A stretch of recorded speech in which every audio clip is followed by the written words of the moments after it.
Wow. Yeah, they turned the camera off. Isn't this fun? You know, someday I'm going to look back and be like, oh my God, I cannot believe you got up and just sat down right out of bed and made video logs. It's the only time I can do it, really. I mean, I don't have a whole lot of time. She has a lot to say. What do you want to talk about? What do you want to do today? Want to do puzzles? Yeah. And color? Yeah. Want to clean?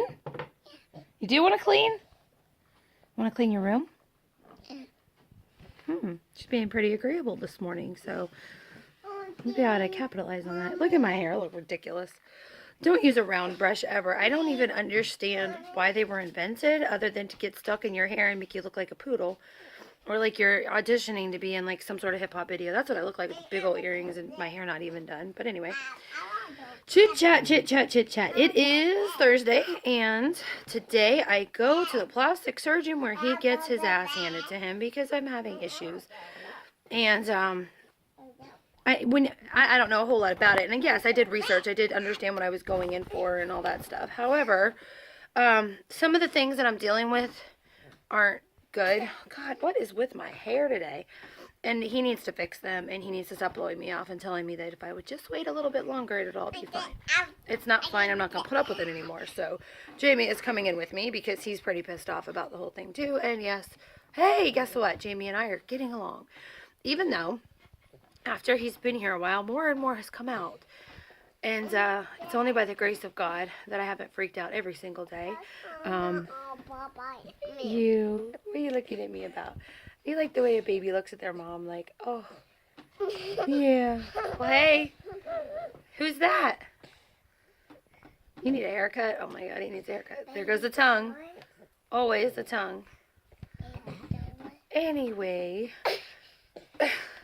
so we're getting along because, like, once, I don't know if this is how every divorce goes, but when you start arguing and fighting and things are really bad, you just see your kids kind of will, you know, and that was not ever our intention at all for our children. They need to have a happy and thriving life, and that sometimes requires mental sacrifice. On the update on that front, I never know how much to say, you know that, because Jamie hates these. He thinks that I get on here and bash the shit out of him, and I don't. But he just keeps coming. What's the word I'm looking for? He's in such a hurry to get somewhere that he just keeps running down any road he can, and he just keeps hitting a dead end, and a dead end, and a dead end. And the poor guy is not to a place in his life where I think we all get to, probably in our mid-30s, early 40s, that you realize you have to live authentically. You cannot keep trying to hide behind a mask, because it just becomes more and more and more uncomfortable to pretend you are somebody you're not. And something he said, he's eating, Corbin, we don't eat our brother's toes. He has said that the hardest part of everything is not that he's lied to so many people, is that he's been lying to himself. So basically, the nutshell of our marriage is, forever he tried to make me into somebody that I'm not. And even when I tried to adapt my behaviors to make it easier for him to live with the kind of person I am, it wasn't enough.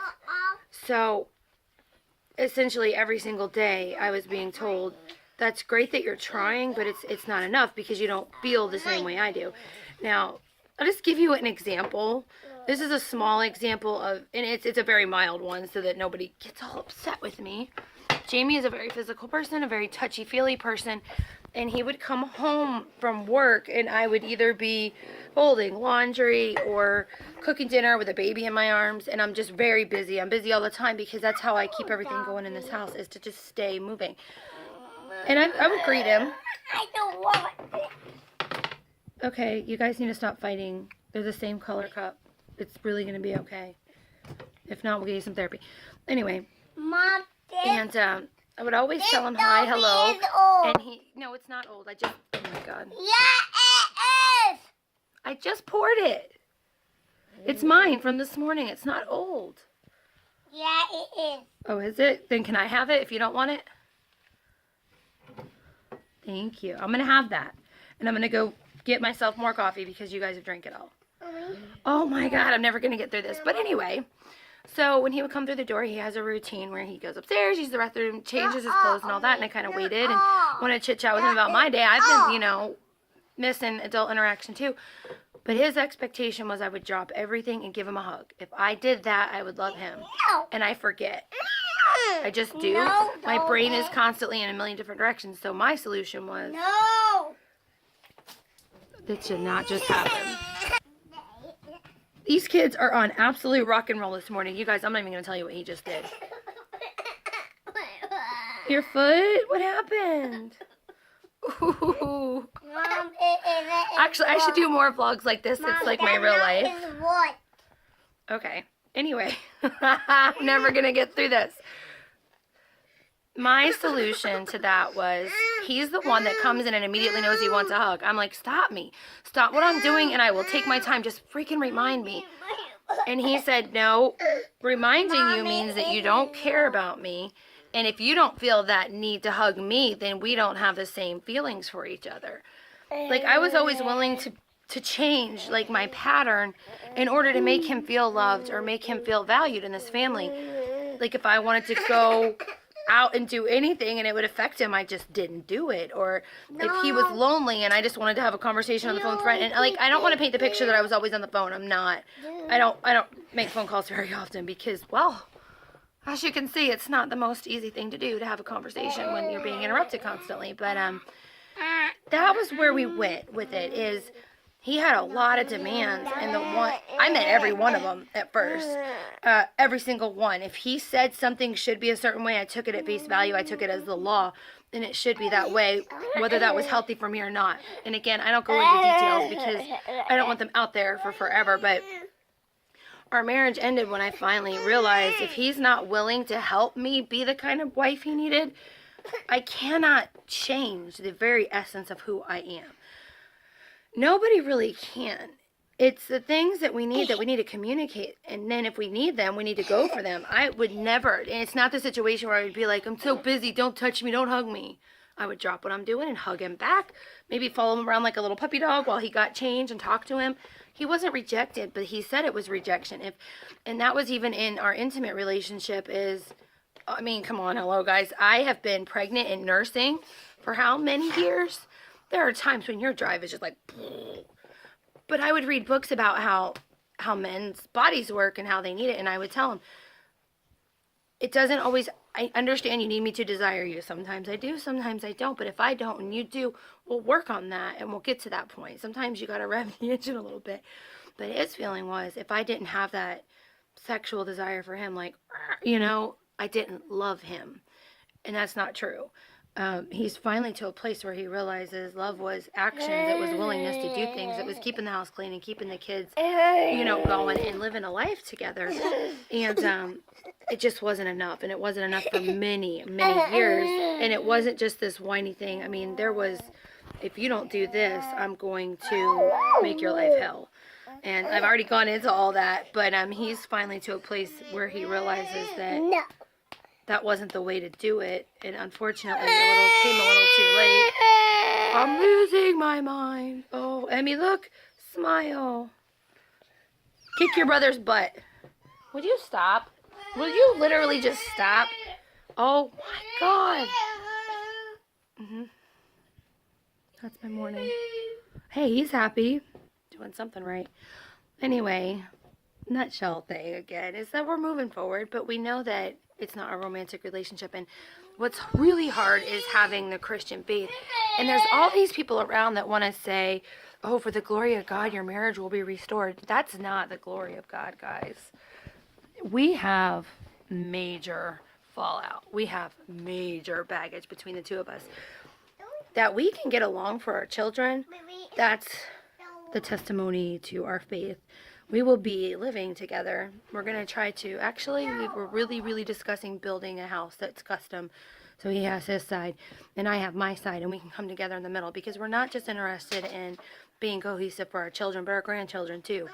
We're good friends. We really are. As far as the things that he can show me about myself or the things I can show him, it really works well. But the problem is that it was an abusive pattern, and it really... Last night I felt really angry because when you're in the Christian circles, there's a lot of that. Well, if you can just learn from each other, no, you cannot. Like, it's like an abusive dog fighting person being in charge of an obedience class. They don't have the right mindset to even begin to teach that dog proper obedience for that dog's own good. They're teaching them how to be violent and attack and do all that. That is the exact same situation when it comes into when you have a marriage. It's like iron sharpening iron. It's supposed to fortify both of you. It's supposed to make you grow and grow closer to God through strengthening each other. But that's what I did. I laid it down every single time and sought Jamie's with sanctification, all the things you're supposed to do. Now that he's got there, we don't have that connection anymore. That I cannot, it's almost like it's out there, that expectation. Okay, well, you get along now. Why not make a marriage work? Well, I'm not going to be able to get in bed with this person. And that is part of a marriage. We all know that. I mean, in that idea again, that I should sacrifice my body in order to please him. That I'm so sick of that in Christian circles. Let's get the Bible out and talk about how men have a huge, huge burden to love their body as they would love their own body, or love their wife as they love their own body. And even as Christ loved the church. That's a huge calling, and that did not happen here. And yes, God hates divorce, but he hates the reasons that lead up to divorce too. That's the point. He doesn't hate women for moving away from an abusive relationship, and that shit has got to stop out there. It has to stop. I didn't ask for that. I did everything I'm supposed to do, and while I accept that Jamie needs support in moving forward, anybody that's going to tell him it's okay, she shouldn't be, she should just get back in the marriage and everything will be fine. You guys got to shut up. I mean, holy shit. We're sitting here getting along for our kids, and the difference is I'm not running to bed to get him to treat me nice or to get him to treat my kids nice. So if any of you support that out there, you're wrong. The church has got to start addressing this, that women are not free prostitutes that are supposed to just give it out whenever their husband has his feeling. Like, I don't understand where the disconnect comes that a sexual relationship is a manifestation of love and safety and security. You're giving your body to somebody. You're allowing, let's just get real. You're allowing another person's body to enter your own. If you don't feel safe and secure, that's not healthy for you. It's just not. But anyway, that's marriage stuff. I'm going to get on to the other stuff. Today's a doctor's appointment, and I guess what today? Thursday, tomorrow. We take Saturday, Sunday, and Monday, and it's like, it's on. The garage looks like shit. My house is kind of imploded because when I clean, I pull everything out, and a lot of times, and I'm sure a lot of people out there, if you do a deep clean, you know what I mean, you don't know where all this shit goes. So for me, my method is I just start in a room and everything that doesn't belong goes out. I don't care where it goes. It goes like my junk drawer, all that all goes in a box, and I get my mind clear first. I get only the things that belong in that room there. Even if it's stuff that I would put back, like pens and pencils in my drawer, it still all goes away. And then once the house is completely clean, we all come together and we go through that box and like decide where it goes. Are we keeping it? Like passports don't need to be floating around. They need to be in our safety deposit box. So we're doing that. As far as business, my web designer says my website will be up on November 10th. I need to talk to her because she's spelling organizing with an S because she's overseas. That's exhausting. I have to listen to, I'm trying to get my professional organizer badge, and I have to finish my classes, and it's hours and hours of listening. And I thought, it's weird. Oh my God, shut up, people. Number one, I am learning a lot as far as how to take what's in my brain and teach it to clients. But the weird part is the stuff that they're teaching to do, like the sorting and how to process belongings. I have done it for years intuitively, and it's kind of like I'm sitting there. It's weird to think you actually might actually have a natural talent at something when you really feel like all you've done for years is take care of kids. And this is stuff they're teaching professionals that I put into place here because I had to, because it was intuitive to me. So that's really neat. So what I'm trying to do is multitask and listen to the lectures while I do like art or something. I was trying to listen to them on the way to and from the IV appointment, and I found out when I'm tired, I can't listen to talking on the radio. I'm like, I fell asleep. I was dozing off, so I couldn't do that. And then I was like, oh, I'll go away for the weekend and I'll listen. But I get kind of zoned out. Like when I'm away, the time just goes really, really fast, and I don't get as much done as I want to get done. And I need an office. I have seriously thought about renting this like itty bitty tiny micro apartment close so I can go back and forth and like to get away from the noise, because when I'm here, there's a million things calling to me like, get me done, get me done, get me done. And so when I'm in a hotel room and there's nothing else to do but focus on what I have, then I can.